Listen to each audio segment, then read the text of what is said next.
ये supreme court का बड़ा हुक्म है, बहुत बड़ा हुक्म है, क्योंकि ये बात क्लियर थी कि देखें जब समाअत शुरू हुई तो पूछा गया इलेक्शन कमीशन हुकाम से कि शेड्यूल कहाँ है, क्या आप 8 फरवरी को इलेक्शन करवा देंगे। उन्होंने कहा हम पूरी कोशिश करेंगे 8 फरवरी को इलेक्शन कराने की। तो सुप्रीम कोर्ट ने कहा कि आप अभी कोशिश करेंगे। तो फिर उसके बाद जब उनसे शेड्यूल पूछा गया कि इलेक्शन शेड्यूल कहाँ पे है, तो इलेक्शन शेड्यूल भी उनके पास नहीं था। वो इधर उधर देख रहे थे और टीवी पे मेरा लाइव चला है, लोगों ने देखा होगा कि इलेक्शन शेड्यूल उनके पास नहीं था, वो इलेक्शन शेड्यूल नहीं लाए थे। वो सुप्रीम कोर्ट को बताने को तैयार नहीं थे कि इलेक्शन शेड्यूल जो है वो कहाँ पर है। लेकिन बड़ा हुक्म है कि अब से 2 घंटे के अंदर अंदर इलेक्शन कमीशन ऑफ पाकिस्तान को 2 से 3 घंटे के अंदर अंदर इलेक्शन प्रोग्राम जारी करना है।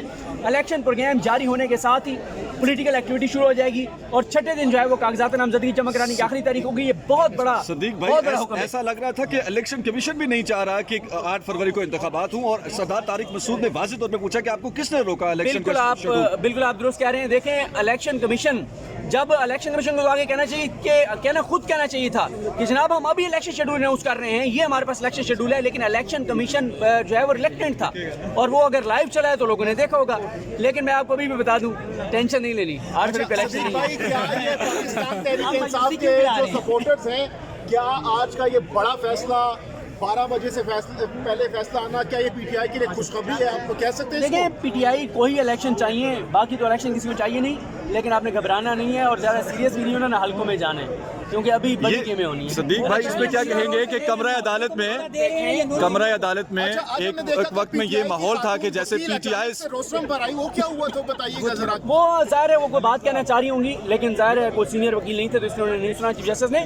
लेकिन मैं आपको बता रहा हूँ जो भी ये यासिर मलिक साहब बात कर रहे हैं, इलेक्शन कमीशन ने गलत जवाब जमा कर बिल्कुल इंसाफ चाहती है कि पाकिस्तान में इलेक्शंस जो 1988 से अभी तक जुडिशल निज़ाम के तहत हो रहे थे वो होने चाहिए। और मैं एक और बात बताती हूँ, मैं यहाँ as a student of law ये अंडरस्टैंड करने के लिए आई थी कि इस मुल्क के चीफ जस्टिस साहब अपने मातहत अदलिया पर एतमाद करते हैं या पाकिस्तान के इतने इम्पॉर्टेंट इलेक्शन उस ब्यूरोक्रेसी के हवाले करते हैं जो किसी और से डिक्टेशन ले रही है। अब से 2 घंटे के अंदर अंदर इलेक्शन कमीशन ऑफ पाकिस्तान को 2 से 3 घंटे के अंदर अंदर इलेक्शन प्रोग्राम जारी करना है।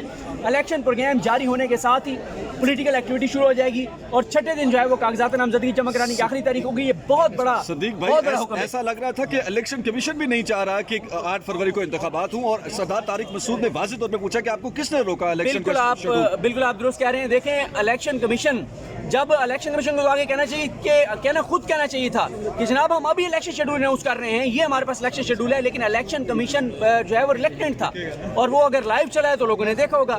लेकिन मैं आपको अभी भी बता दूं, टेंशन नहीं लेनी, 8 फरवरी को इलेक्शन नहीं भाई, क्या ये पाकिस्तान तहरीक इंसाफ के जो सपोर्टर्स हैं, क्या आज का ये बड़ा फैसला 12 बजे से पहले फैसला आना, क्या ये पीटीआई के लिए खुशखबरी है? आपको कह सकते हैं? देखिए पीटीआई को ही इलेक्शन चाहिए, बाकी तो इलेक्शन किसी को चाहिए नहीं। लेकिन आपने घबराना नहीं है और ज़्यादा सीरियस भी नहीं होना, ना हल्कों में जाना है, क्योंकि अभी बड़ी गेमें होनी है। सदीक भाई, इसमें क्या कहेंगे कि कमरा अदालत में एक वक्त में ये माहौल था कि जैसे पीटीआई रोस्टरम पर आई, वो क्या हुआ तो बताइएगा जरा। वो ज़ाहिर है वो कोई बात कहना चाह रही होंगी, लेकिन ज़ाहिर है कोई सीनियर वकील नहीं थे तो इसलिए उन्होंने नहीं सुना चीफ जस्टिस ने।